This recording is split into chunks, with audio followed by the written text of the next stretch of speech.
Russian-backed rebels and Ukrainian forces traded accusations on Thursday that each had fired across the ceasefire line in eastern Ukraine, raising alarm at a time when Western countries have warned of the possibility of a Russian invasion any day.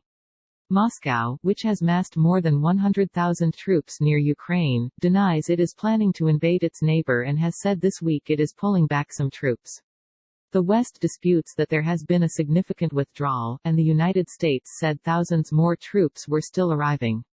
It was not immediately possible to determine whether the reports of shelling along the front line amounted to an escalation, or fit a pattern of ceasefire violations that have been routine throughout a conflict entering its 8th year.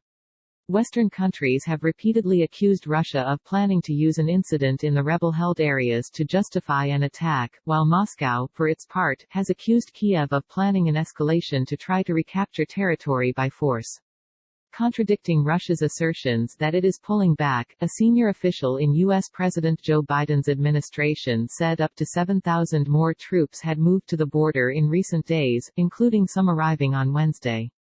Russia's defense ministry released video it said showed more departing units. Maxar Technologies, a private U.S. company that has been tracking the buildup, said satellite images showed that while Russia has pulled back some military equipment from near Ukraine, other hardware has arrived. A Reuters photographer in the town of Kadivka in Ukraine's rebel-held Luhansk region heard the sound of some artillery fire from the direction of the line of contact, but was not able to determine the details of the incident. The separatists accused government forces of opening fire on their territory 4 times in the past 24 hours. Kiev accused the rebels of firing shells, including some that struck a kindergarten, causing shell shock to 2 civilians. A diplomatic source said a long-standing monitoring mission from the Organization for Security and Cooperation in Europe had recorded multiple shelling incidents along the line of contact in the early hours of Thursday.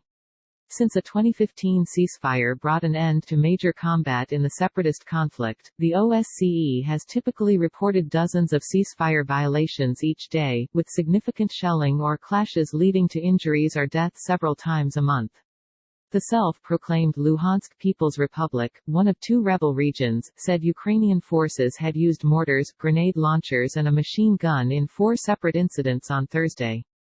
Armed forces of Ukraine have crudely violated the ceasefire regime, using heavy weapons, which, according to the Minsk agreements, should be withdrawn, the separatists said in a statement.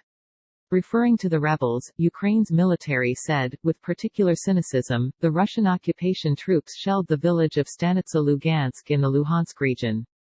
As a result of the use of heavy artillery weapons by terrorists, shells hit the kindergarten building. According to preliminary data, 2 civilians received shell shock. Russia denies planning an invasion of Ukraine, but says it could take unspecified military technical action unless a range of demands are met, including a promise never to admit Kiev into the NATO alliance. The West has rejected the main Russian demands but has proposed talks on arms control and other issues. The United States and Europe have threatened sanctions if Russia invades, which Moscow has largely brushed off.